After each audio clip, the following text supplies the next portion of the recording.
Um, Hi guys. So today I'll be presenting Shuffle and Learn, unsupervised learning using temporal order verification. And the paper is written by Ishan Misra, Lawrence Zitnick, and Marshall Hebert.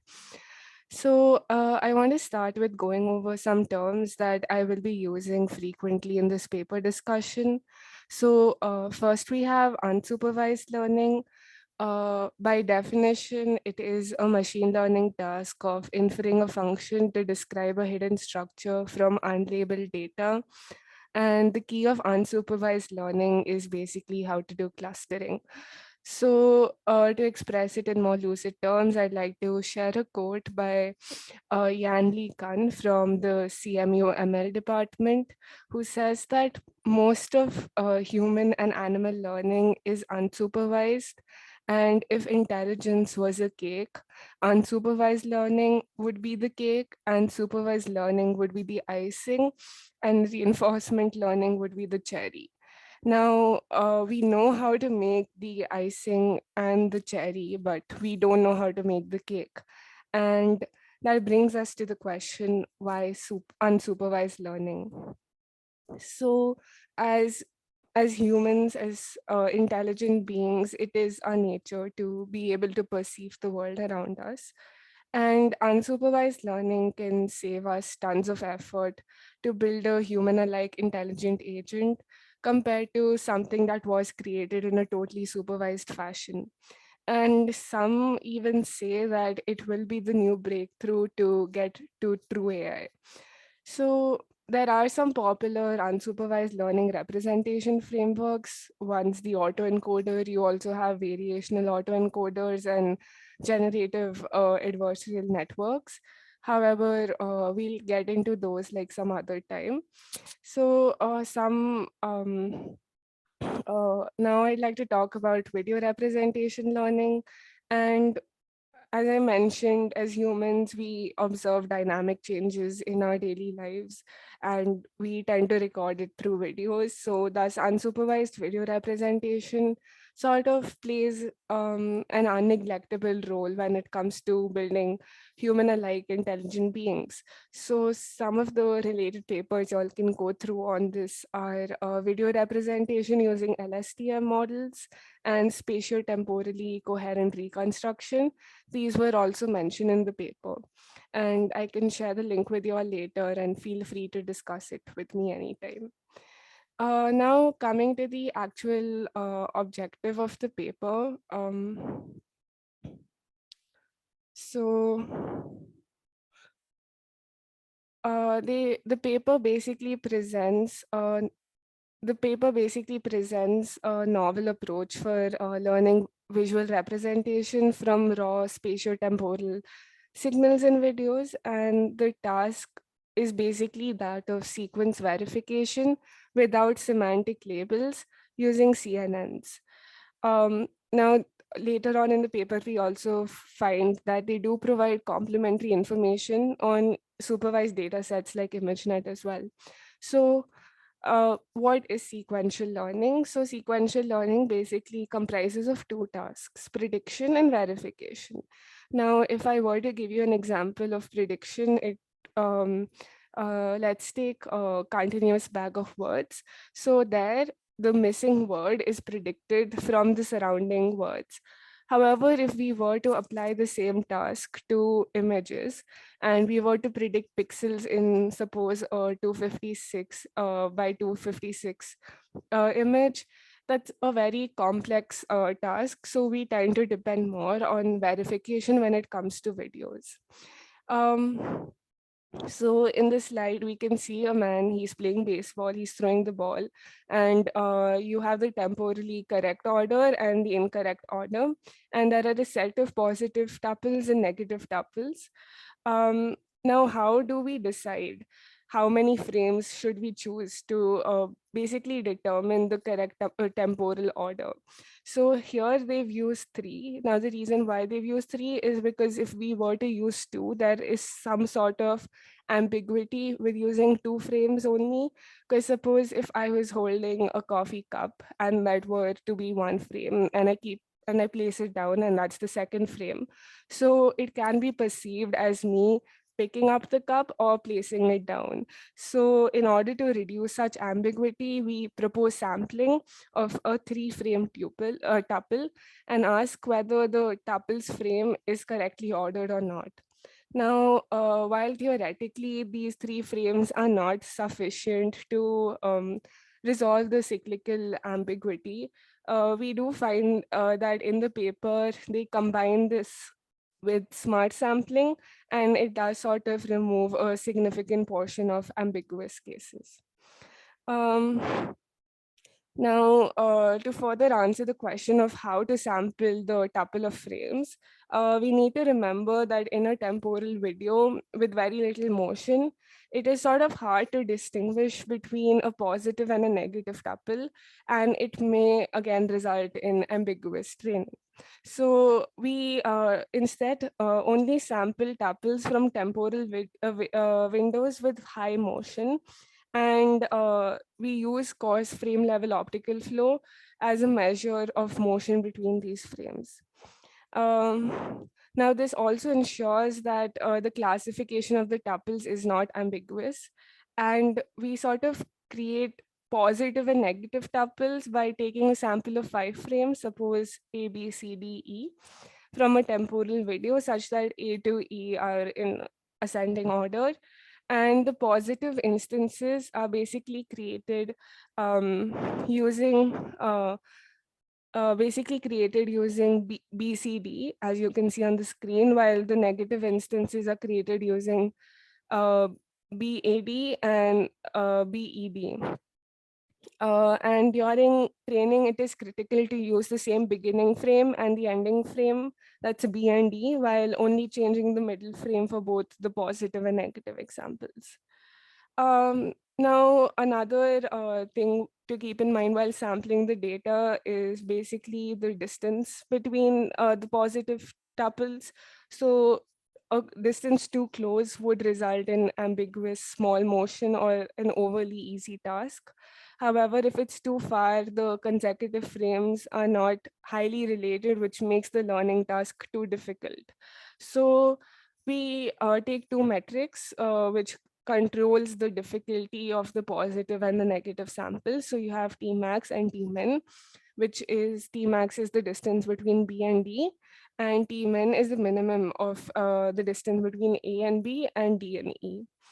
And this also, and then we take the set of union of samples using this parameter, and we also have a like class ratio, and basically a good class ratio per batch size would ensure that the model does not overfit to one particular class, and it will help the learning process. So I explained the data sampling process to you. Now coming to the triplet Siamese network. So basically it's an architecture that has, as you can see, 3 parallel network stacks. Each one follows the standard CAFnet, which is a slight variation of AlexNet. And it has shared weights up to the FC7 layer. And each stack takes a frame as input and produces a representation at the FC7 layer. And the concatenated FC7 representation are then used to predict whether the input tuple is in the correct temporal order or not. Uh, so so basically, we initialize the network parameters up to the FC7 layer using the parameters from the unsupervised pre-trained network, and then we initialize a new FC8 layer for the action recognition task, and we compute nearest neighbors using FC7 on the UCF 101 data, and you can see the result on the screen right now. So basically, these are the results across pre-trained on ImageNet on their unsupervised task and a randomly initialized task. So they basically choose an input query frame, and they sort of try to retrieve results from the clips in the data set. And what you can probably notice is, suppose if we take the first, the second image, that's the man on a field. So for ImageNet, we sort of see that the nearest neighbor is is an image that's similar to the one in regards to the background. So it's the same green field and the wall and everything. However, in their unsupervised task, we notice that it focuses more on the pose. So it sort of tries to uh, find images with similar pose. So basically, ImageNet focuses on the scene semantics, whereas their unsupervised pre-trained network focuses more on the pose of the person. And this is something that they sort of stumbled upon. They didn't know that it would be a pose estimation task, but it just happened.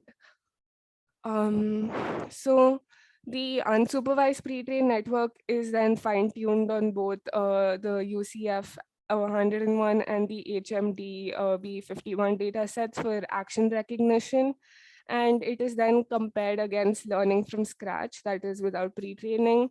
And they report the results in the table. And I mean, you can probably notice that there is a 12% improvement in the UCF 101 data set, and about 5% in the HMD B51 data set. And this sort of demonstrates the information you can gain from the unsupervised tuple verification task. And then we also have a comparison to other unsupervised frameworks. Here, too close is basically to give like a little definition of what these things mean.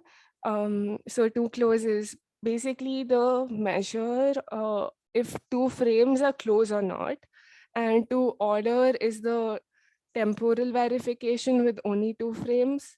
Um, DR lim is basically the measure of the temporal coherency with the L2 loss, uh, whereas your temp coherency is basically the measure of the temporal coherency with L1 loss. And then you have object patch, which basically imitates the human's instinct, uh, imitates humans' instinct eye fixation abilities.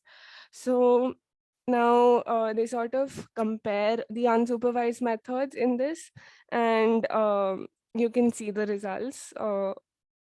There is also they sort of also um, use their results from the unsupervised pre-training and sort of try to adapt it to the existing image representation and train it on ImageNet. So here are the results from that. And they sort of also um, try to do pose estimation using this. So they do pose estimation on the Flick and the MPII data sets, and they do key point estimation. So basically a key point is any body part, and they try to like measure the like a body part. Suppose the head will probably be the average of the key points, eyes and nose, right? So they sort of try to evaluate the PCK, which is basically the probability of correct key points. And you can notice that in the Flick data set, there's about 8%, there's an 8% increase in accuracy. And in the MPII, it is about 2%. So their unsupervised pre-training method sort of outperforms the fully supervised UCF network. And their method is also sort of competitive with the ImageNet pre-training on both of these data sets. So to conclude, uh, this paper sort of discusses temporal verification and how it exploits the potential of a network to capture the sequential logic in videos. So in the paper, they mention some further works that could be that could be explored by basically capturing a longer temporal logic. And for now, the paper only utilizes single frames in less than around 60 frames. And like they propose that probably an architecture like RNN could be utilized to extend this temporal range. And I felt the only drawbacks in this paper were that it sort of has a very tedious sampling technique, which I did get into. However, there's a bit more to it, so y'all can probably go through the paper to get a better and clearer understanding. So, as I mentioned, the drawbacks lie basically in its weak constraints and its tedious sampling techniques, and something more of a generalized constraint with a simplified procedure could be adopted for the implementation of the paper if somebody does want to do that. So that's it. Thank you.